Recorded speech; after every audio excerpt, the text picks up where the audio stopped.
My message is that it doesn't have to really be that complicated. So there are nice ways to take what operators have today for Wi-Fi, and by just adding some smart software on the control plane, I think they can make use of the existing gateways, the existing Wi-Fi infrastructure, and still sort of make the 3GPP convergence architecture happen.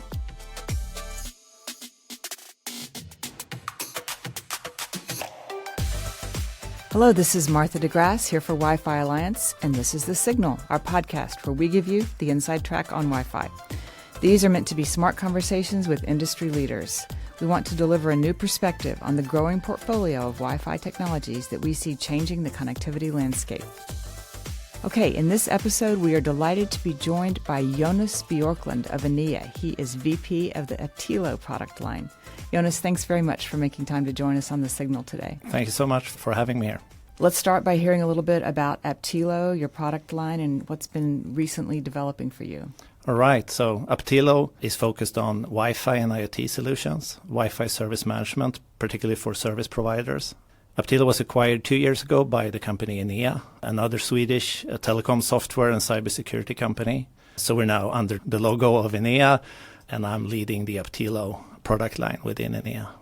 Okay, great. And I think that your solutions are particularly applicable in the area of Wi-Fi service management. Is that right? That's right. We've been in that space for 20 years now. Our typical customer is a tier 1, tier 2 operator that has a large Wi-Fi network in different verticals in different places, and they use our solution to manage the services on top of that, to use it for offloading of their mobile network or for B2B services towards enterprises, and to monetize and make the most out of their Wi-Fi network. Okay, great. So when you say a tier 1 or tier 2 operator, you typically mean mobile operator? I'd say our typical customer is someone that is both, that have a fixed infrastructure to leverage and make use of in conjunction with the mobile network. But many of our operators are mobile. There's also fixed cable operators that use our solution quite a bit. Okay, great. So things like Wi-Fi calling are probably what you enable, right?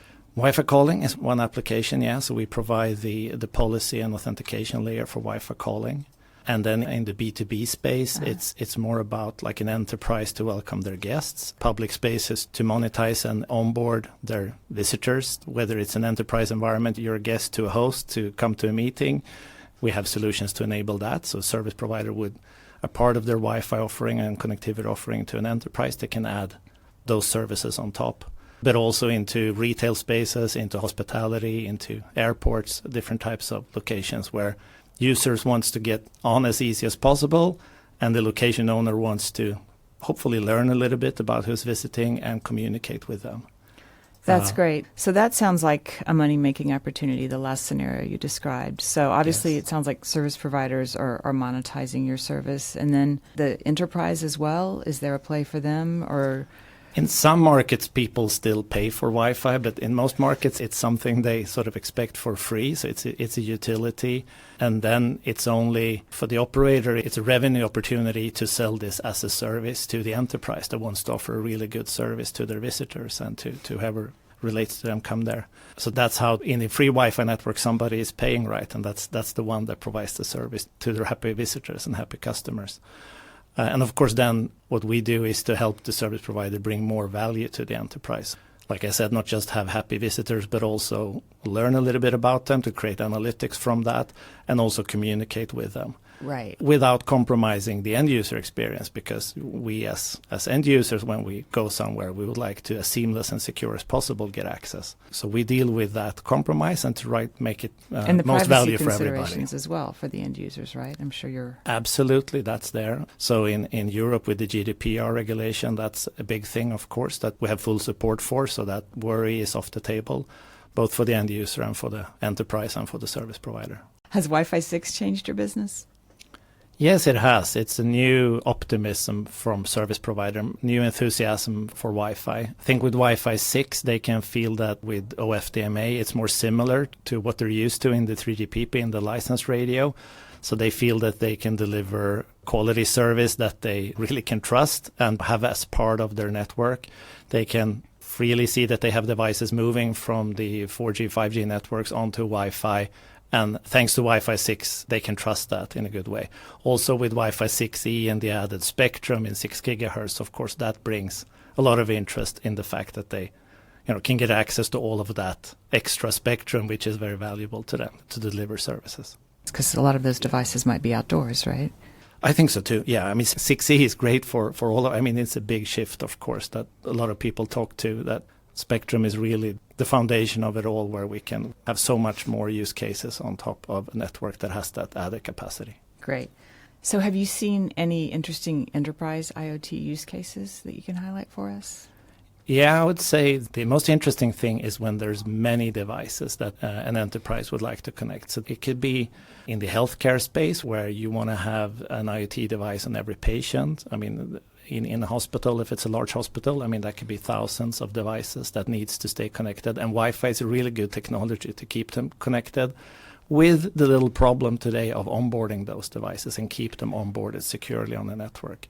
I think that's where we come in and provide help with that. And rather than having a manual process where like the IT manager of a hospital has to spend hours every day to keep these devices as they get replaced on the Wi-Fi network. And do you also need channel segregation, though? Because you've got all the people coming in, visiting the hospital, and then you've got connected devices. There's a lot going on in a hospital. There's a lot going on. The A lot of it Wi-Fi. is critical applications as well. So, of course, there's a play in those environments also for licensed technology, 4G, 5G, for some parts of the network and some type of devices. And then there's a play for Wi-Fi as well in that. And then there's, of course, the industrial space. I mean, there's already lots of Wi-Fi being used and devices without keyboards or a display, right? So you need a way to authenticate them and keep them on the network without having a big manual process to do so.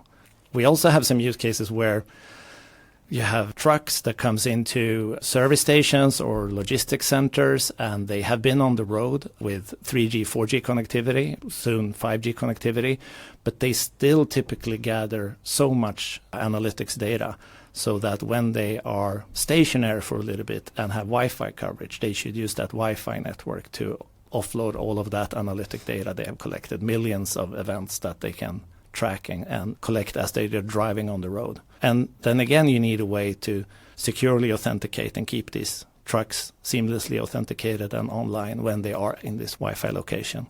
Could also be a car that stops at a gas station or an electric car that stops for charging. When they have the opportunity, it's usually quite valuable to switch them onto Wi-Fi. Sure. Yeah. That makes perfect sense.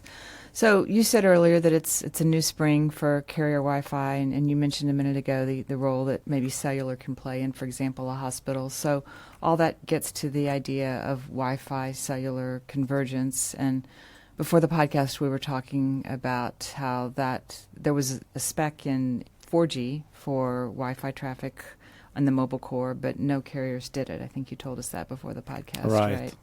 So do you think in 5G they will? Yeah, with 5G now, again, the 3GPP specification puts functionality in place, suggests how to do it to bring the data traffic from the Wi-Fi network into the mobile core.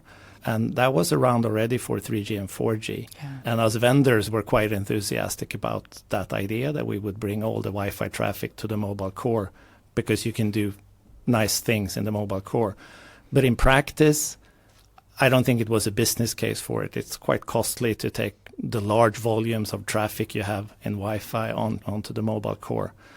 Apart from, I would say, voice services. So you mentioned Wi-Fi calling in the beginning, right? That Wi-Fi calling is a tunnel from the mobile device onto the mobile core so that it can access the IMS for the voice service. But your general data consumption on Wi-Fi, you don't bring onto the mobile core in 4G. Now in 5G, again, a lot of people are looking at what you can call true convergence, where you have the same IP address, you have an end-to-end connection to the mobile core.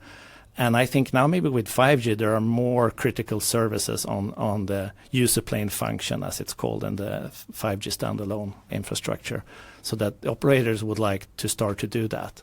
And there's an emerging, or it's a standardized technology that's been suggested by 3GPP. It's not yet in our devices. It's called ATSSS, so AT triple S.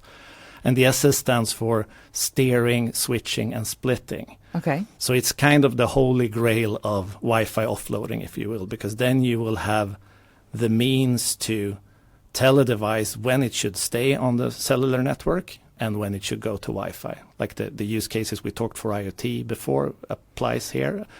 This would be an important factor, but also on our smartphones, whether we are driving by a Wi-Fi hotspot or if we're actually stationary and should switch over to it. So the steering is one important component that we get here. And then we have the switching, where you have two radios at the same time. So you don't have this, I don't know if you noticed, if you're on a Teams call and you walk out of your Wi-Fi, it doesn't work that well. You drop the call, you sometimes have to hang up and go back in again.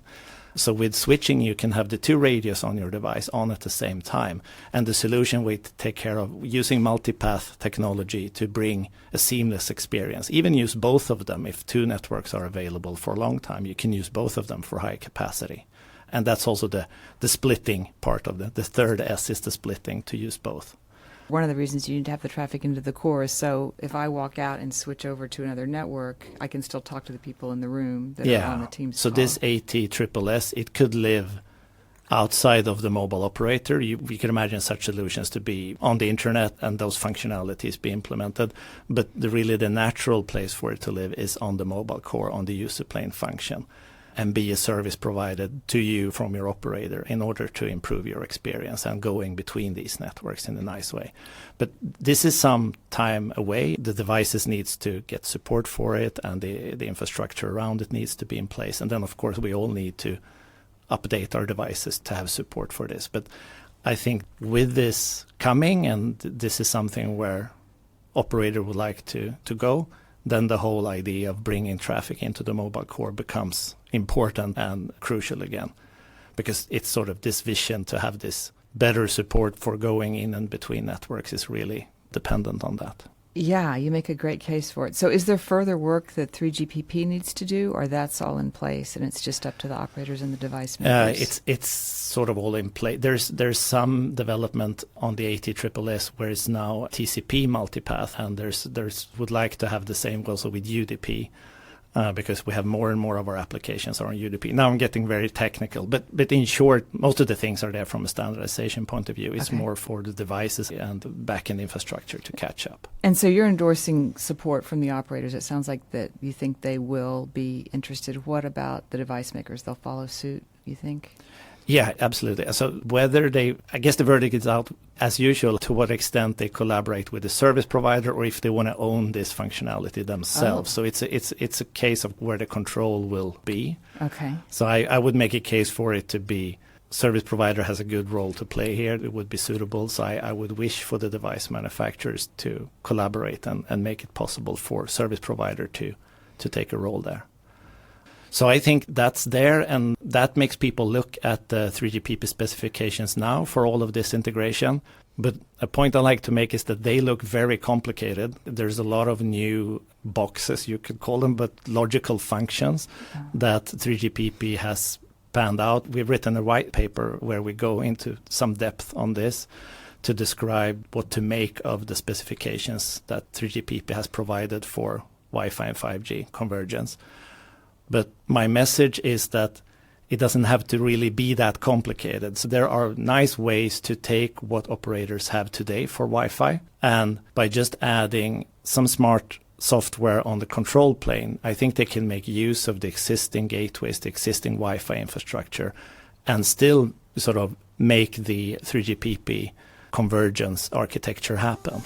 So that's something people can talk to us about, how we can help them go towards this goal of making the convergence better and making the transition between Wi-Fi and 5G smoother. Sounds like it's going to be an important topic and getting more important. Yeah, I think it's important to tell the people running Wi-Fi networks today, service providers, that it's not a huge forklift necessarily. This is something that they can actually get done probably more easy than they think. We don't hear that very often. It's usually the opposite. All right, Jonas Bjorklund of enea, VP of the Aptilo product line. Thank you so much for being here on The Signal. Thank you. And that is our show. You can check the show notes for links to some of the resources we discussed today. And as always, for all things Wi-Fi related, Visit y-fi.org, wi-fi.org. That's the Wi-Fi Alliance. You can also find links there to past episodes of this podcast. Thank you so much for listening, and please join us next time for The Signal.